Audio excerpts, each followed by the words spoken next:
오늘 우리에게 주시는 하나님의 말씀은 누가복음 5장 1절에서 11절까지의 말씀입니다. 제가 한 절, 여러분들이 한 절 교독하도록 하겠습니다. 무리가 몰려와서 하나님의 말씀을 들을새 예수는 게네사렛 호숫가에 서서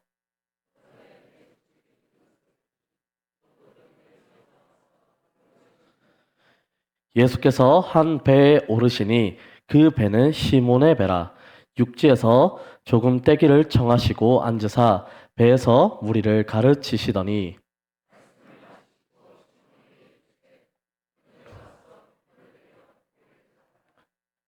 시몬이 대답하여 이르되 선생님 우리들이 밤이 새도록 수고하였으되 잡은 것이 없지만은 말씀에 의지하여 내가 그물을 내리리이다 하고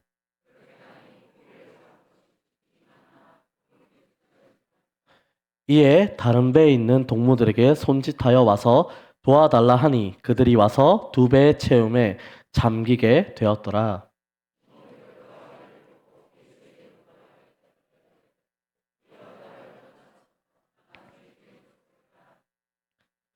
이는 자기 및 자기와 함께 있는 모든 사람이 고기 잡힌 것으로 말미암아 놀라고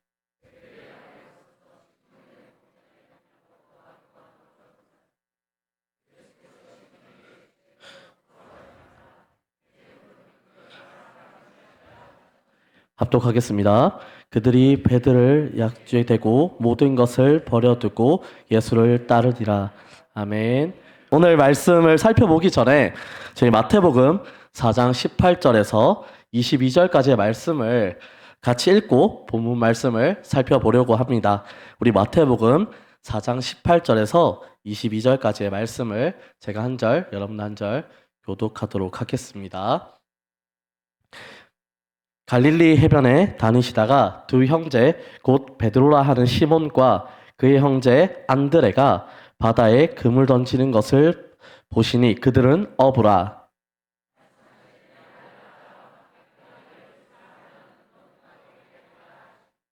그들이 곧 그물을 버려두고 예수를 따르니라.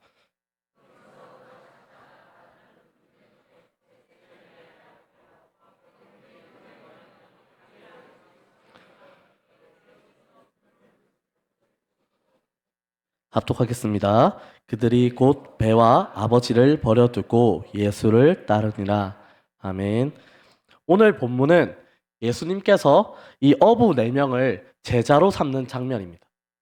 방금 살펴본 이 마태복음에서 예수님께서 어부 4명을 제자로 삼는 장면은 너무나 짧게 나오지만 이 동일한 사건을 누가복음은 한 편의 드라마처럼 베드로를 비롯한 다른 제자들이 예수님의 부르심에 어떻게, 왜 제자로 헌신했는지를 살펴볼 수 있는 장면입니다. 만약 이 누가복음에 섬세한 기록이 없이 마태와 마가가 기록한 내용으로만 보면 어부들이 직업에 맞게 열심히 일하고 있는데 예수님의 부르심에 반응하여 가는 이 장면에 대해 설득력 있는 설명을 못하고 알 수 없는 능력에 따라갔다고 밖에 못했을 것입니다. 그러므로 사복음서는 4명의 저자들이 보고 들은 것을 저마다의 주제와 목적을 가지고 기록을 하되 부족한 부분은 서로가 보완이 되게끔 성령님께서 조율하시고 역사하셨다고 보면 됩니다. 예를 들어 오늘 본문은 마태복음 4장 18절부터 22절까지의 말씀이 누가복음에서는 더 자세히 기록하고 있습니다. 여기서 두 복음서를 시간 순서로 연결하면 마태복음 4장 18절과 19절 사이에 누가복음의 많은 부분을 포함시키면 자연스럽게 이야기가 연결됩니다. 그렇게 연결된다는 사실을 기억하시고 이 자세하게 기록된 누가복음 내용을 중심으로 설교를 하려고 합니다. 오늘은 이 본문을 통하여 베드로와 그 현장에 있었던 예수님의 가르침을 받은 사람들의 입장에서 교훈을 먼저 살펴보고 이어서 예수님의 관점에서 살펴보려고 합니다. 이 세례요한이 잡혔다는 소식을 듣고 나사렛을 떠나 가버나움에 사셨던 주님은 때가 되매 본격적으로 갈릴리 순회 사역을 시작하셨습니다. 가나 혼인잔치와 가나에서 왕의 신하를 고치신 사건과 나사렛에서 설교하시고 가버나움에서 어부 4명을 제자로 부르시는 갈릴리 사역을 하셨습니다. 1차 갈릴리 사역을 시작하는 예수님께 이미 행하신 기적과 가르침에 특별한 권위가 있다는 소문으로 사람들이 갈수록 많이 모여들기 시작했습니다. 이런 배경 속에 예수님은 의도적으로 갈릴리 호숫가로 가셨습니다. 그때 무리들이 하나님의 말씀을 들으려고 예수님께 몰려들었습니다. 호숫가에 배 2척이 되어 있고 어부들은 배에서 내려서 그물을 싣고 있었습니다. 그 시점에 예수님은 시몬의 배에 올라 육지에서 조금 의도적으로 이제 육지에서 조금 떨어진 곳에 배를 놓으라고 한 다음에 배에 앉아서 무리를 가르치셨습니다. 시간이 얼마나 흘렀는지는 모르지만 무리를 향해 가르치심을 마치신 예수님은 시몬에게 깊은 데로 가서 그물을 내려 고기를 잡으라고 했습니다. 이에 베드로는 선생님, 우리가 밤새도록 수고했지만 아무것도 잡지 못했습니다. 그러나 선생님의 말씀을 따라 그물을 내리겠습니다 라고 대답한 뒤 그대로 순종하니 많은 고깃대가 걸려들어서 그물이 찢어질 지경이 되었습니다. 그래서 그들은 다른 배에 있는 동료들에게 도움을 요청해 그들 또한 도움을 주는데 그들의 배도 만선이 되어 가라앉을 지경이 되었습니다. 이에 베드로는 조금 전까지 벌어진 기적을 보고 예수님의 무릎 앞에 엎드려서 주님, 제게서 떠나 주십시오. 저는 죄인입니다 라고 고백합니다. 그러자 예수님은 시몬에게 두려워하지 말아라. 이제부터 너는 사람을 낚을 것이다 라고 말씀하셨습니다. 이에 그들은 만선이 된 배를 육지에 댄 뒤에 모든 것을 버려두고 예수님을 즉시 따라갔습니다. 이상 이 드라마와 같은 이야기에 등장한 인물들의 입장에서 우리가 배울 수 있는 교훈을 한번 살펴보려고 합니다. 먼저 집중해서 살펴볼 인물은 베드로입니다.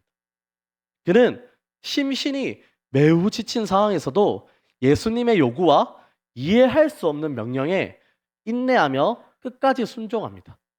우리는 이러한 모습을 닮아야 할 것입니다. 잠시 후에 우리가 예수님의 관점에서 자세히 살펴보겠지만 예수님이 갈릴리 호숫가를 이른 아침에 의도적으로 찾은 가장 큰 이유는 어부들을 제자 삼기 위해서입니다. 그런데 이른 아침에 호숫가를 찾은 예수님은 베드로가 밤새 아무것도 잡지 못하신 것을 아셨음에도 그의 어려움을 먼저 해결해 주기보다는 그의 도움을 받아 사람들에게 먼저 하나님의 말씀을 가르쳐 줍니다. 그 뒤에 예수님은 심신이 많이 지쳐있는 그에게 이해할 수 없는 명령을 합니다.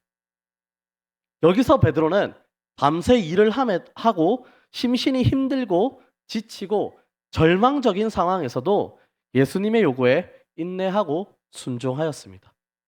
아마 베드로는 안드레의 인도로 예수님과 일면식이 있었기도 하고 예수님이 베드로의 장모가 열병에 고치신 것을 베드로가 현장에 있었는지는 모르지만 그 열병을 고치신 그 사건을 알고 있었을 것입니다.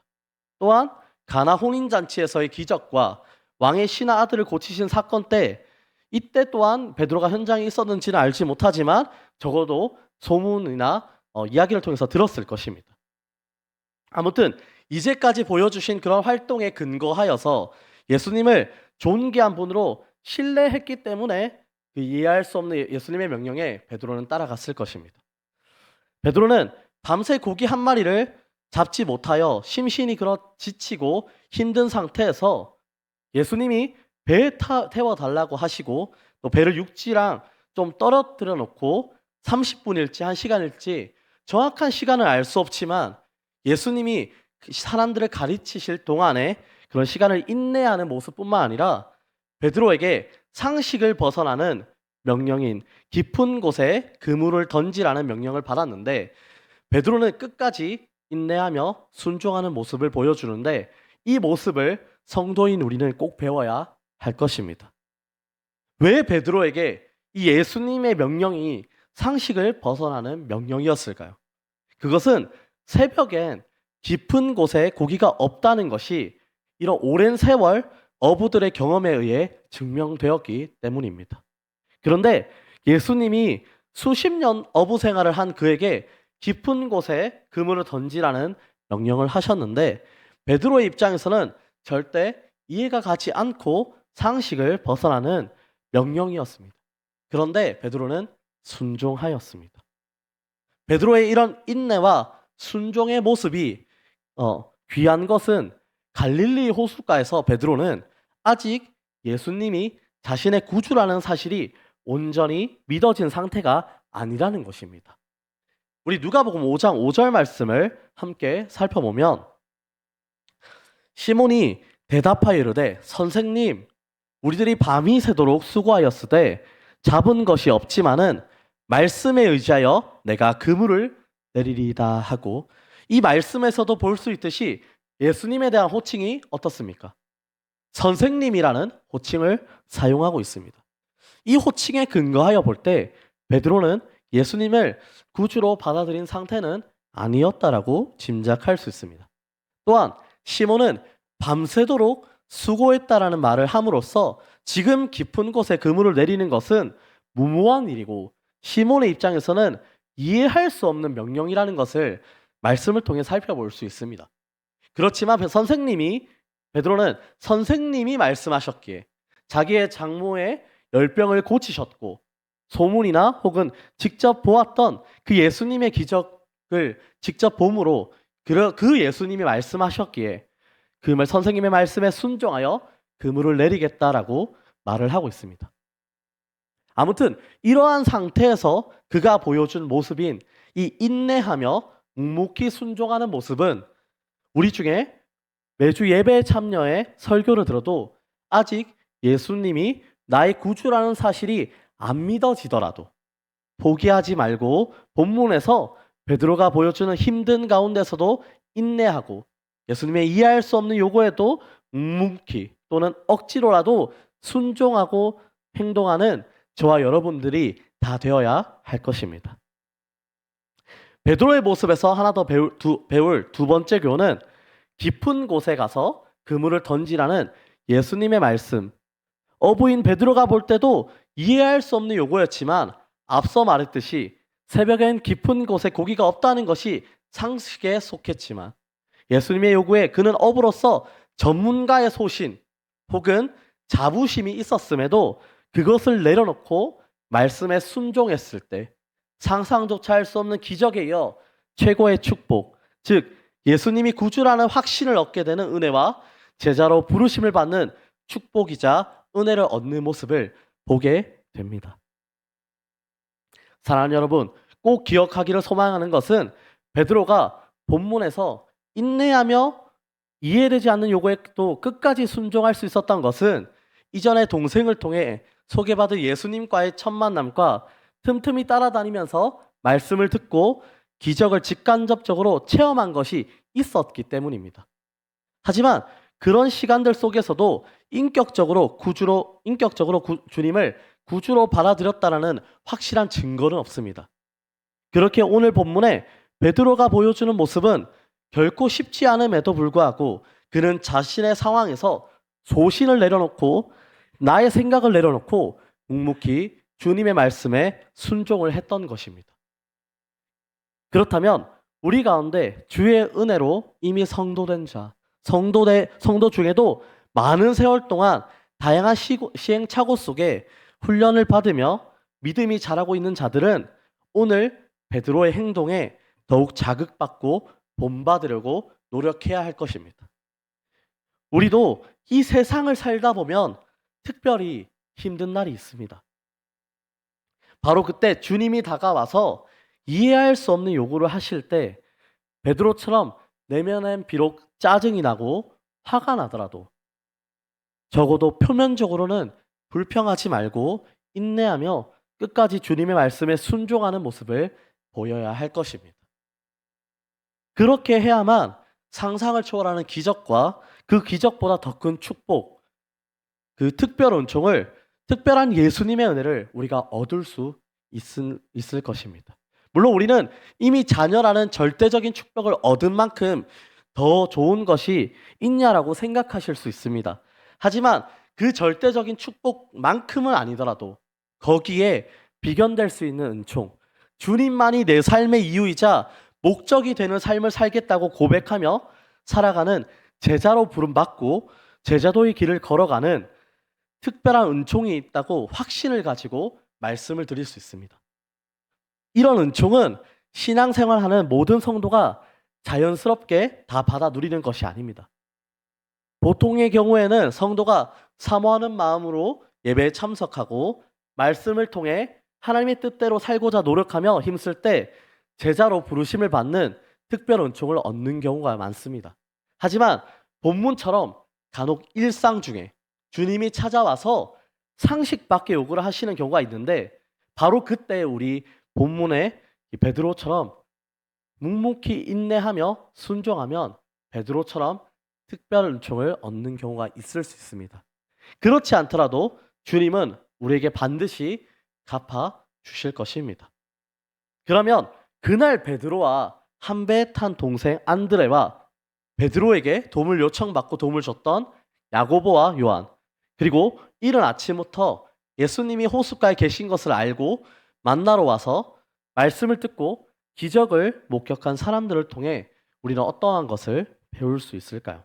그건 바로 예수님이 계시는 곳이라면 그들처럼 이른 아침이라도 많은 일을 뒤로하고 예수님을 만나려는 적극적인 자세를 본받아야 할 것입니다. 나아가서 베드로처럼 교회 안에 설교로 큰 은혜를 받았다며 결단과 헌신을 하겠노라라고 말하는 지체들처럼 주님이 내게 직접 하시는 말씀이 아니라도 옆에서 안드레와 야고보와 요한처럼 목격한 내용을 깊이 생각하고 묵상함으로 우리에게 주시는 말씀으로 받아들여 적용하는, 나아가서 제자 되는 그런 특권을 누리는 자들이 다 되어야 할 것입니다.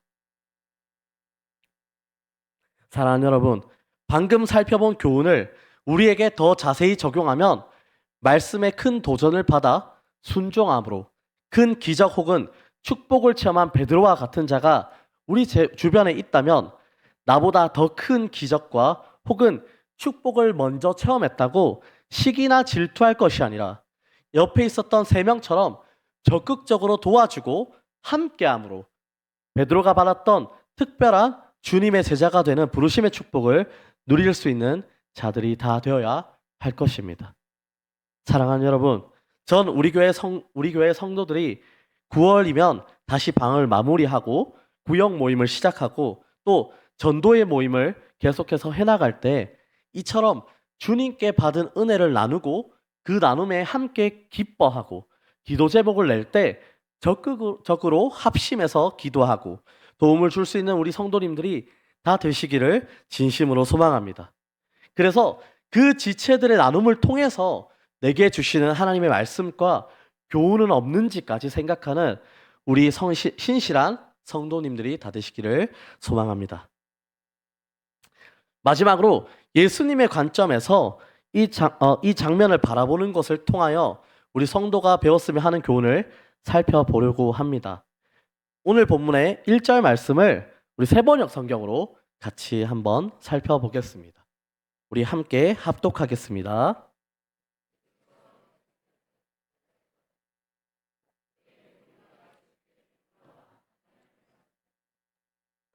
본문에서 보면 예수님은 당신을 필요로 하는 자들, 즉 새벽에 주를 찾은 자들을 만나 주시기 위해 가까운 곳에 계시는 경우가 많았다는 사실을 기억해야 합니다. 새벽에 예수님이 호숫가를 찾으신 이유가 무엇일까요? 호숫가에 떠오르는 해를 보면서 기도하러 갔을까요? 산상수훈의 가르침에 보면 기도하기 위해 가신 것은 아닙니다. 예수님이 사역하시면서 하시는 말씀, 예를 들어 요한복음 4장 18절, 너에게 남편 5명이 있었으나 지금 너와 함께 살고 있는 자도 진정한 네 남편이 아니다.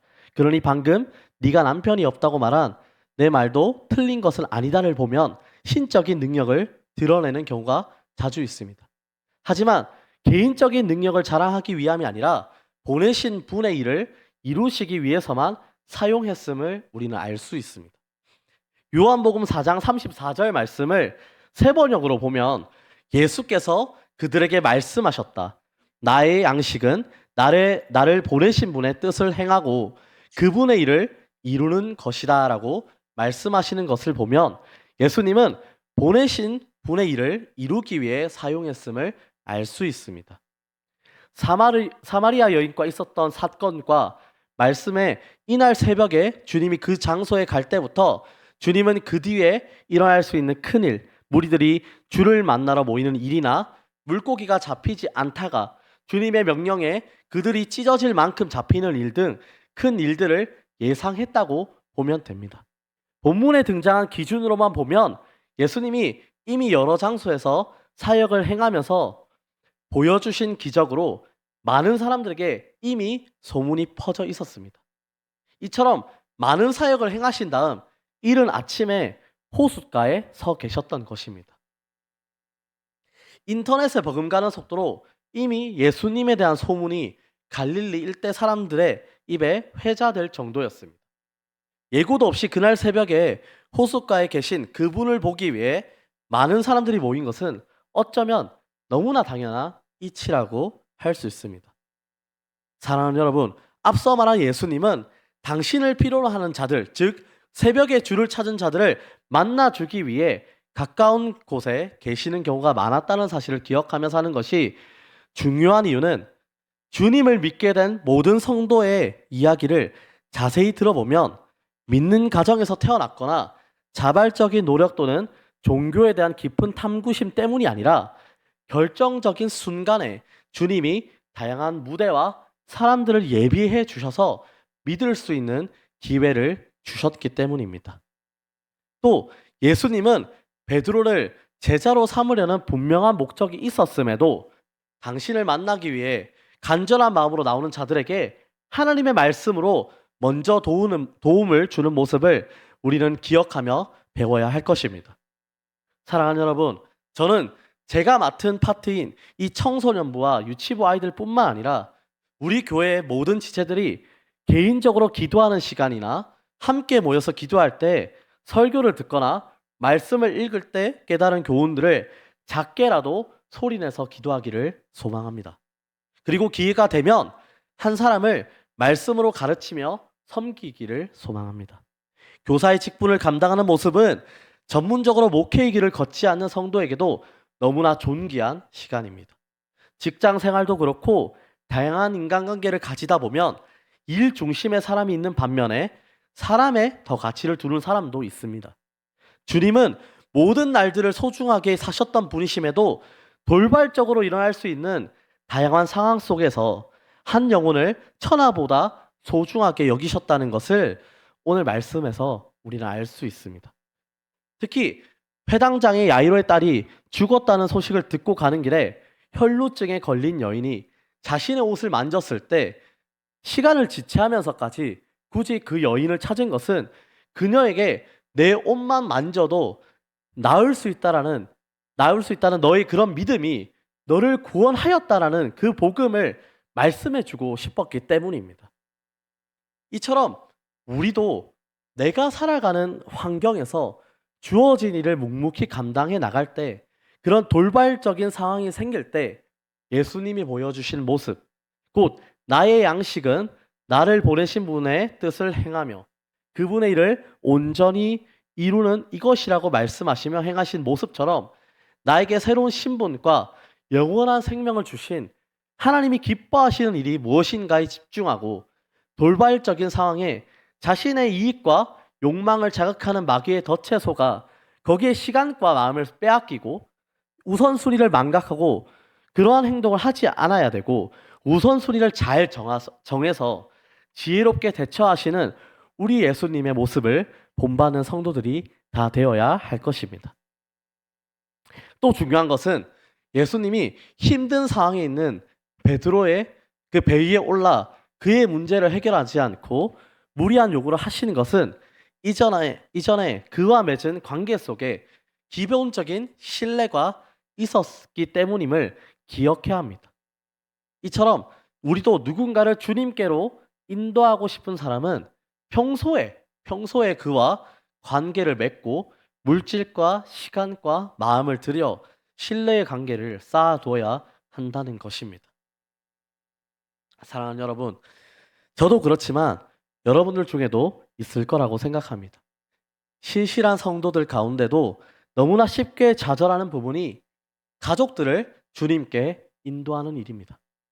왜냐하면 부모는 자식들에게 희생하는 것이 많은데 왜 쉽게 교회를 안 가고 믿지 않냐고 불평을 하고, 자식들은 부모에게 편하게 대한 그 수십 년의 세월이 있다 보니까 습관 자체가 예의가 없고 인내하며 섬기는 게 잘 되지 않는 것입니다. 그런 상태에서 복음을 전하려고만 하니까 마음이 닫혀 있는 경우가 많은 것입니다. 그러므로 정말 누군가 주님께 인도하고 싶은 영혼이 있다면 그 영혼을 위해 더 많이 주님께 기도하고 그 영혼에게 기본적인 신뢰를 얻기 위하여 더 많이 참고 손해보는 것을 감수해야만 할 것입니다. 물론 한없이 손해보며 희생할 수는 없겠지만, 그럼에도 믿음 생활을 제대로 하기 이전과는 분명히 다른 모습이란 사실을 상대방이 알 수 있는 변화된 모습은 있어야 한다는 것입니다. 이런 세월들이 쌓일 때 하나님은 어느 순간 그 사람이 복음을 듣고 믿을 수 있는 기회를 주신다는 것입니다. 마지막으로 예수님이 먼저 알았던 안드레나 다른 배에 올라 청년 요한에게 요구하지 않고 이 베드로에게 무리한 요구를 한 이유는 베드로의 순종 뒤에 나타날 반응, 배 위에서 무릎을 꿇으며 구주라고 고백하는 그 반응을 통해 옆에 있는 자들까지도 제자를 삼으려는 깊은 뜻이 있었기 때문입니다. 베드로는 4명의 어부들 가운데 예수님이 보실 때 실질적인 리더십이 있었던 자로, 그가 움직이면 다른 이들도 쉽게 따라 움직일 것을 아셨던 것입니다. 그 현장에 선 주인, 그 현장에서 주인 그 세베대의 2 아들이 있었지만 주님이 보실 때는 이 견고한 바위와 같은 베드로가 움직이면 주변에 있는 이들도 따라 움직일 것을 아셨던 것입니다. 우리 중에도 이 베드로와 같은 위치에 있는 것을 아시고 주님께 부르신 자들도 있지만, 베드로 옆에 있는 자들로 주님께 부르심을 받은 자들도 있을 것입니다. 베드로처럼 주님의 음성을 직접 들은 상태에서 반응하면 신앙이 확신 가운데 더 빨리 자랄 수 있지 않냐라고 우리는 생각할 수 있습니다. 근데 그렇지 않습니다. 예를 들어 엄마의 배에 있는 아기가 출산 예정일을 넘겨 크게 나와서 약하게 자라는 아이들이 있는 반면에, 또는 약하게 나와서 강하게 자라는 아이가 있는데 많은 어른들이 저한테 얘기하기에는 이제 후자가 산모나 아이들에게 훨씬 좋다라고 이야기합니다. 그러므로 우리는 베드로처럼 주님의 직접적인 체험에만 가치를 둘 필요도 없고, 옆에 있는 자들처럼 간접적인 체험은 가볍게 여길 필요도 없을 것입니다. 중요한 것은 우리에게 베드로처럼 주님이 먼저 찾아오셔서 자녀를 삼고 주를 위해 살 수 있는 기회를 주셨다는 것입니다. 그러므로 우리가 주목할 부분은 그런 기회를 받은 자로서 잘 감당하기 위해 얼만큼 매일의 삶에서 잘 준비하고 있느냐에 초점을 맞춰야 할 것입니다. 지난 수요일 예배 때 제가 설교했던 것처럼 얼만큼 삶에서 신앙의 성숙을 위해 경건 훈련을 잘하고 있냐는 것입니다. 사랑하는 여러분, 오늘 말씀을 통해서 우리의 삶에도 주님이 의도적으로 특별한 목적을 두고 다가올 때가 많다는 것을 아셔야 할 것입니다. 물론 많은 성도들이 저마다 이해되지 않을 정도로 절망적인 상황에 처하면 하나님께 불평과 원망을 습관적으로 시간을 낭비하며 주를 위해 살고자 하는 목적을 포기하는 경우가 많습니다. 그러나 꼭 기억하시기를 소망합니다. 성도가 되기 전에 베드로에게 다가가 그 상황을 역전시키신 주님의 애정과 능력이라면 성도인 우리가 아무리 큰 고통과 절망 속에 있다 하더라도 주님을 신뢰하며 순종할 수만 있다면 하나님의 놀라운 사랑과 능력을 체험할 수 있다는 것입니다. 그러므로 사랑하는 여러분, 절망적인 상황이 닥치기 전부터 우리가 주의 은혜로 믿음을 소유한 성도라면 매주 반복되는 은혜의 시간들이 값진 시간이 되도록 말씀을 듣거나 읽을 때 더욱 집중해서 하나님이 어떤 모습과 방법으로 역사하셨는지를 발견하고 깨닫는 훈련을 꾸준히 해야 할 것입니다. 그래서 우리의 삶에서 주님이 예비해 두신 사람들과 상황을 통해 만들어가기를 원하는 하나님의 나라를 위해 살아가는 저와 여러분들이 다 되시기를 소망하며, 베드로가 보여준 모습은 물론 베드로 옆에서 질투하지 않고 적극 도움을 준 그 동료들의 모습과 이른 아침부터 주님을 만나러 나갔던 자들의 모습에서 오늘 말씀에서 살펴본 교훈을 잘 기억하여 우리의 일상에서 실천할 수 있는 우리 성도님들 다 되시기를 진심으로 소망합니다.